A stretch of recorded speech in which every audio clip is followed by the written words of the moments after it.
আদেশে যখন আদমের দুই সন্তান হাবিল এবং কাবিলকে কুরবানি করতে বললেন, একটা সন্তান দুই সন্তানই কুরবানি পেশ করেছিল। একজনের পক্ষ থেকে আল্লাহ কুরবানি কবুল করেছিলেন, অপরের পক্ষ থেকে কুরবানি কবুল করেননি।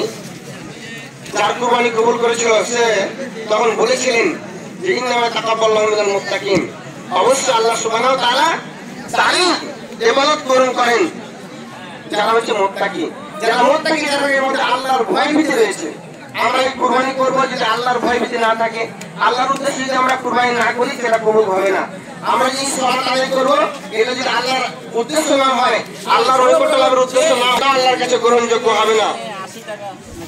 আল্লাহ কবুল করবে তখনই যখন সেটা আল্লাহর উদ্দেশ্য হবে। হজের বর্ণনা করতে গিয়ে আল্লাহ সুবহানাহু ওয়া তাআলা আরো বলেছেন, লা ইয়ানাল্লাহু লুহুমুহা ওয়ালা দিমাউহা ওয়ালাকিন ইয়ানাল্লাহু তাকওয়া মিনকুম। আল্লাহর কাছে এই কুরবানির জন্তুর মাংস এবং রক্ত এটা আল্লাহর কাছে পৌঁছায় না, পৌঁছায় শুধু কি মানুষের তাকওয়া। যে আপনি কি উদ্দেশ্যে কুরবানিটা করছেন, আপনার উদ্দেশ্যটা কি?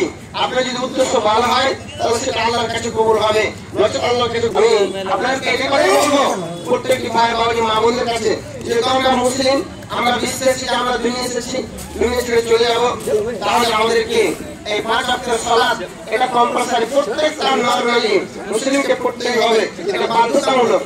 কুরবানি যদি আপনার ক্ষমতা সামর্থ্য না থাকে তবু মাপ আছে, আর যদি সামর্থ্য থাকে তাহলে করতেই হবে। এটাও অনেক গোলমার রেকর্ডে অপরিহার্য।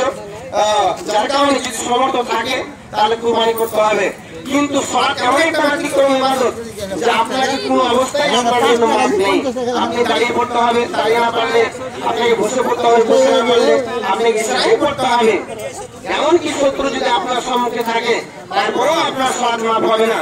আপনাকে উজু করে নামাজ পড়তে হবে, উজু করার জন্য আপনার পানি নেই, তাই এমন করে পড়তে হবে। পানিও নেই, মাটিও নেই, তাহলে বিনোচিত নামাজ পড়তে হবে।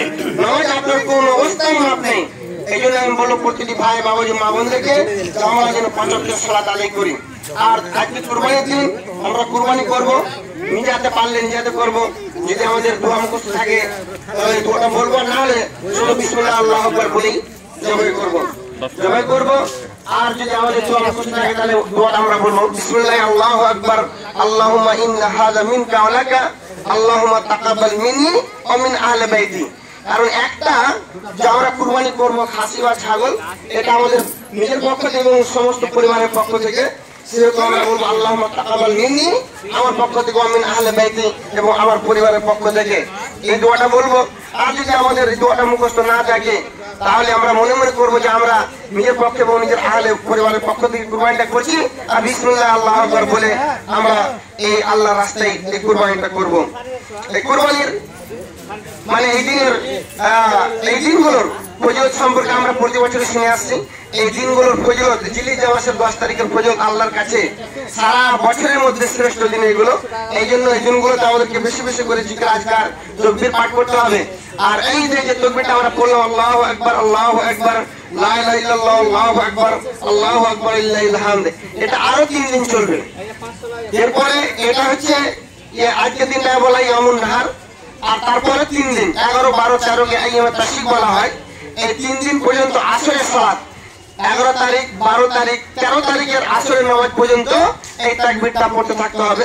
আর 5 ওয়াক্তের নামাজের সালাতের পরেও এই তাকবীরটা আমরা 3 বার করে পড়বো।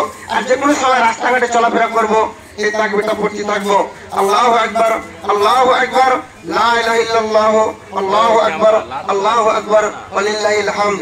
এবং আমাদের যখন এক অপর মুসলমান ভাইয়ের সঙ্গে আমরা মুবারকবাদ দেব, এই দোয়াটা বলে দেব, তাকাব্বালাহু মিন্না ওয়া মিনকুম, তাকাব্বালাহু মিন্না ওয়া মিনকুম, এই বলে আমরা মুবারকবাদ দেব যে আল্লাহ যেন আমাদের পক্ষ থেকে এবং আপনাদের পক্ষ থেকে যেন আল্লাহ সুবহানাহু ওয়া তাআলা এই সমস্ত ইবাদত বন্দেগী, জিকির আজকার, কুরবানি, সালাত সব যেন আল্লাহ সুবহানাহু ওয়া তাআলা কবুল করেন। তাকাব্বালাহু, আল্লাহ কবুল করেন, মিন্না আমাদের পক্ষ থেকে, ওয়া মিনকুম এবং আপনাদের পক্ষ থেকে, তোমাদের পক্ষ থেকে, এই বলে আমরা মুবারকবাদ দেব। আর আমি বিশেষ বক্তব্যকে আগে বাড়াতে যাচ্ছি না, আমি শেষে এটাই অনুরোধ করবো যে এটা হচ্ছে ইব্রাহিম আলাইহিস সালামের সুন্নাত।